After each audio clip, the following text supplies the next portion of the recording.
دیکھیے نیکی کا تصور صحیح ہونا کس قدر اہم ہے، اس کی اہمیت کو آپ یوں سمجھیے کہ جو بھی تصور نیکی کا کسی کے سامنے ہوگا وہ اسی پر عمل کرے گا۔ اگر کوئی محدود سا تصور ہے اس کے ہاں نیکی محدود درجے میں رہے گی، کوئی سطحی سا تصور ہے اس کے ہاں نیکی وہ سطحی رہے گی۔ اب مثال کے طور پر میں آپ کو بتاؤں، ہمارے ہاں عام طور پر الا ماشاء اللہ کٹر مذہبی قسم کے جو لوگ ہوتے ہیں وہ شریعت کے ظاہری احکام میں بہت سخت، بہت متشدد، ذرا سا ادھر سے ادھر ہو گیا، کسی نے حنفی مسجد میں رفع یدین کر لیا تو قیامت برپا ہو گئی، یہ کون آ گیا ہمارے یہاں؟ حالانکہ کون سی بڑی قیامت آ گئی اس میں؟ کسی نے اونچی زبان سے اونچی آواز میں اگر آمین کہہ دی تو ایک مصیبت ہو گئی۔ تو ان چیزوں میں تو بڑے جازم، بڑے پختہ اس پہ جھگڑے کریں گے، مناظرے کریں گے، لیکن عام طور پر دیکھا گیا ہے دل کے کٹھور، سخت دل، عام طور پر دیکھا گیا ہے کہ ان میں وہ رقت قلب نہیں ہوتی، انسانی ہمدردی نہیں ہوتی۔ اس سے بھی آگے معاملات کا ہیر پھیر ہوتا ہے، چھوٹی چھوٹی باتوں پر جھگڑ رہے ہیں شریعت کی، اور سودی کاروبار ڈٹ کر کر رہے ہیں، کوئی پرواہ نہیں ہوتی۔ گویا کہ حضرت مسیح علیہ السلام نے جیسا کہ یہودیوں کے بارے میں کہا تھا کہ تم مچھر چھانتے رہتے ہو اور سموچے اونٹ نکل جاتے ہو، چھوٹی چھوٹی چیزوں کے اوپر بحثیں ہیں، مناظرے ہیں، گفتگویں ہیں، دلائل ہیں، کتابیں موٹی موٹی شائع کی جا رہی ہیں، چیلنج کیے جا رہے ہیں، لیکن یہ ہے کہ جو بڑے بڑے منکرات ہیں، حرام شے، اس میں ملوث ہے۔ تو یہ ایک نیکی کا ایک خاص تصور ہے کہ جو ہمارے ہاں ایک مذہب کا جو کٹر مذہبی طبقہ ہے عام طور پر اس کے اندر پایا جاتا ہے، اور اسی کا رد عمل ہے کہ ہمارے ہاں کا نوجوان طبقہ جو ہے، ظاہر بات ہے کہ نوجوان حساس ہوتے ہیں، بلکہ ایسے لوگوں کی اپنی اولادیں جو ہیں ان میں ایک رد عمل پیدا ہو جاتا ہے، اس لیے کہ ان سے چھپا نہیں ہوتا اپنے باپ کا کردار کہ یہ نیکی کے کس تصور پر عمل پیرا ہے، اس کا کردار حقیقتاً کیا ہے۔ اس میں ہمدردی جو ہے نوع انسان کی نام کو موجود ہے، کسی کو تکلیف میں دیکھ کر اس کا دل جو ہے دکھتا نہیں ہے، اس کا ہاتھ اپنی جیب کی طرف نہیں جاتا کسی بھوکے کو دیکھ کر۔ لہذا وہ جو کردار کا ایک تضاد سامنے آتا ہے کہ ایک طرف یہ بڑا مذہبی بنا پھرتا ہے اور حقیقت میں اس کے کردار کا عالم یہ ہے، تو اس کا رد عمل ہوتا ہے۔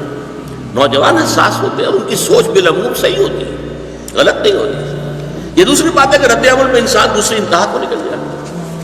تو ایک تصور تو یہ ہے ہمارے معاشرے کے اندر جو مذہبی طبقات ہیں اور زیادہ کٹر قسم کے جو مذہبی لوگ ہیں ان کے اندر آپ کو یہ تضاد نظر آئے۔ اس کا بالکل برعکس معاملہ ہے ہمارے ہاں کا جو لبرل طبقہ ہے، وکلاء ہیں، ڈاکٹرز ہیں، تعلیم یافتہ لوگ ہیں، ایجوکیٹڈ ایلیٹ ہیں، پروفیشنلز ہیں، ان سے آپ کو ایسی باتیں سننے کو ملیں گی کہ جناب نماز روزہ تو انسان کا انفرادی فعل ہے، کوئی کرے نہ کرے، ہاں جھوٹ نہیں بولنا چاہیے، ایفاء عہد ہونا چاہیے، کسی کو دھوکہ نہیں دینا چاہیے۔ یہ بالکل برعکس کہ معاملات انسانی کے اندر اپنا فرض ادا کرنا چاہیے۔ آپ اگر کہیں ملازم ہیں اور تنخواہ لے رہے ہیں تو اپنے فرائض منصبی جو ہے پوری طریقے سے تہہ دل سے ادا کریں، پورا اس کا حق ادا کریں، تاکہ آپ کے لیے اس میں ریمونریشنز آپ کو تنخواہ اور الاؤنسز مل رہے ہیں وہ جائز ہو جائے۔ یہ وہ تصور ہے ان کے ہاں کے جو نیکی کا ایک تصور جو ہمارے ہاں کے تعلیم یافتہ طبقات کے اندر نظر آتا ہے کہ وہ عبادات وغیرہ کی کوئی خاص اہمیت نہیں ہے، بس نماز روزہ تو ٹھیک ہے اپنے لیے ہے، جو شخص کر لے کر لے، نہ کرے کیا فرق پڑتا ہے، حالانکہ وہ فرائض ہیں دین کے، لیکن یہ ہے کہ اصل کردار، اصل جو نیکی ہے وہ تو یہ ہے۔ اب اس سے بھی آگے بڑھ کر میں آپ کو ایک تیسری شکل دکھانا چاہتا ہوں جو ہمارے معاشرے کے برے لوگ شمار ہوتے ہیں، جنہیں آپ گنڈے کہتے ہیں، یا ڈاکو، یا جیب تراش، یا طوائف جسم فروش عورتیں، ان کے ہاں بھی نیکی کا کوئی نہ کوئی تصور موجود ہوتا ہے۔ میں آپ سے عرض کروں گا کہ واقعہ یہ ہے کہ جیسے ہمیں جو ہماری طبعی زندگی ہے، ظاہری جسمانی زندگی کے لیے ہوا چاہیے، پانی چاہیے، غذا چاہیے۔ ہوا نہیں ملے گا، بند ہو جائے گی تو مر جائے گا، وہ تو بہت جلدی مرے گا۔ پانی نہیں ملے گا تو چند دن شاید جھیل جائے، مرے گا۔ کھانا نہیں ملے گا تو شاید چند زیادہ دن جھیل جائے لیکن پھر مرے گا۔ تو جیسے ہماری اس زندگی کے لیے، جسمانی زندگی کے لیے، حیات جسمانی کے لیے ہوا، پانی، غذا لازم. اسی طرح انسان کی باطنی زندگی کے لیے ایک لازمی شے یہ ہے کہ وہ اپنے ضمیر کو مطمئن کرے کہ اگرچہ میں بہت برا آدمی ہوں، میں بہت برا آدمی ہوں، میرا یہ کام غلط ہے، میرا یہ لیکن میں فلاں نیکی بھی تو کرتا ہوں نا. وہ نیکی کے کسی نہ کسی تصور کو، تاکہ اپنے ضمیر کو مطمئن کرے.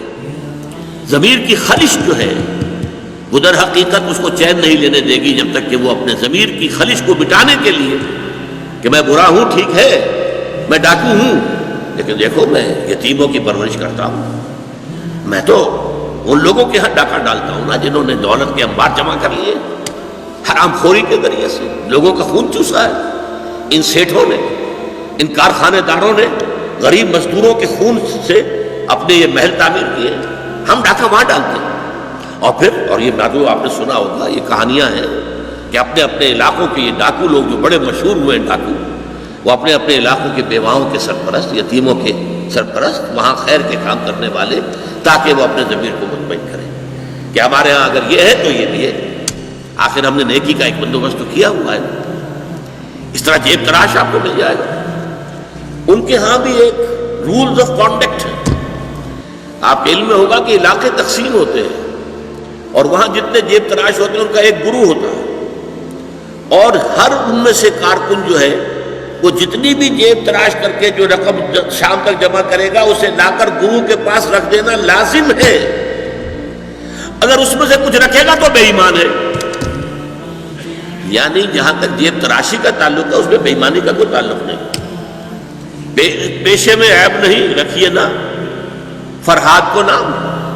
پیشہ جو ہے اتنی تو پیشہ ہے ہمارا، لیکن بے ایمان وہ شمار ہوگا کہ جس نے جو بھی کمائی دن بھر کی تھی وہ ساری لا کر گرو کے سامنے نہیں رکھ دی، پھر وہ گرو تقسیم کرے گا. یہ ان کے ہاں کے ہے رولز آف کانڈکٹ ہے. ان میں ذرا سا ادھر سے ادھر ہو جائیں گے آپ تو ظاہر بات ہے کہ اس میں پھر اس کو بے ایمانی کہیں گے. مجھے یاد آ رہا ہے ایک واقعہ ہمارے ہاں منڈومری میں جو اب ساہیوال کہلاتا ہے. ایک خاتون تھی، اچھے گھرانے کی خاتون تھی، لیکن برے دن ان پر آئے. وہ ہمارے ہاں کچھ ہماری والدہ صاحبہ مرحومہ کا ہاتھ بٹانے کے لیے آ جاتی تھی، کام کرتی تھی. والدہ ان کی کوئی مدد کرتی رہتی تھی. انہوں نے لا کے ایک دن ہماری والدہ صاحبہ کے پاس، مرحومہ کے پاس، اگرچہ ہمیں معلوم نہیں ہوا، کچھ زیور رکھ دیا کہ میرا بیٹا ہے، اس نے یہ زیور تیار کیا اپنی شادی کے لیے، یہ آپ اپنے پاس رکھ لیجئے، اور اس وقت فوری رقم ہمیں ضرورت ہے تو اتنی رقم خرچ دے دی. والدہ نے دے دیا، معاملہ سمجھا جیسے کہ ہوتا ہے. بعد میں معلوم ہوا کہ وہ تو چوری کا مال تھا، اور اس کا بیٹا جو ہے وہ ایک طوائف کے ہاں ملازم تھا اور طوائف کی چوری کی. اب جب یہ معاملہ پولیس میں گیا تو پولیس کے سامنے جب یہ بات کھلی کہ مال تو ہے وہ ڈاکٹر اسرار صاحب کی والدہ کے پاس، میرے پاس آئی پولیس. میں نے کہا ہاں بھائی ہوا تو ہے. میں نے والدہ سے پوچھا، انہوں نے کہا ہاں ہے. وہ جا کر جو ہے وہاں پر ہم نے زیور رکھ دیا. وہاں میں نے دیکھا وہ طوائف وہاں موجود تھی. اب دیکھیے جسم فریش عورت، ہمارے معاشرے میں ہم انہیں کتنا گھٹیا سمجھتے ہیں، لیکن وہاں وہ دھڑلنے سے بات کر رہی تھی کہ جیسے وہی کہ پیشے میں عیب نہیں، رکھیے نہ فرہاد کو نام. وہ تو پیشہ ہے نا. اس نے اس لڑکے کے بارے میں کہا جی بڑا ہی چنگا لڑکا سے ہی بڑا کم کرتا رہا، پتہ نہیں کب بندہ جو ہے بندے بے ایمان بندے دیر ہی نہیں لگی.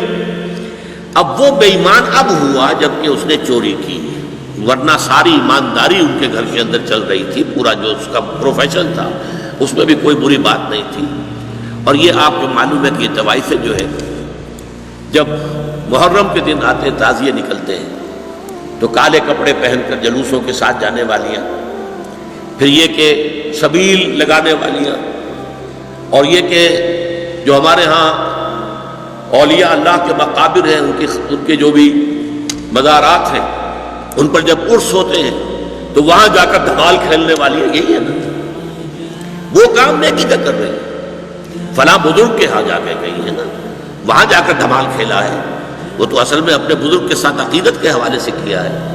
یا یہ کہ احترام ہو رہا ہے محرم کا. اس طریقے سے واقعہ یہ ہے کہ کوئی نہ کوئی نیکی کا تصور ہر برے سے برا انسان اپنے دل میں رکھتا ہے، تب اپنے آپ کو مطمئن کرتا ہے. اگر نہ ہو تو رات کو نیند نہیں آئے گی، آدمی پاگل ہو جائے گا، آدمی کی اندر سے شکست ہو جائے گی، شکست و ریخت ہو جائے گی اس کی شخصیت کی. ٹوٹ پھوٹ کر رہ جائے گا انسان اپنے اندر سے. تو یہ نیکی کے بہت سے تصورات ہیں جو ہمارے معاشرے کے اندر آج موجود ہیں.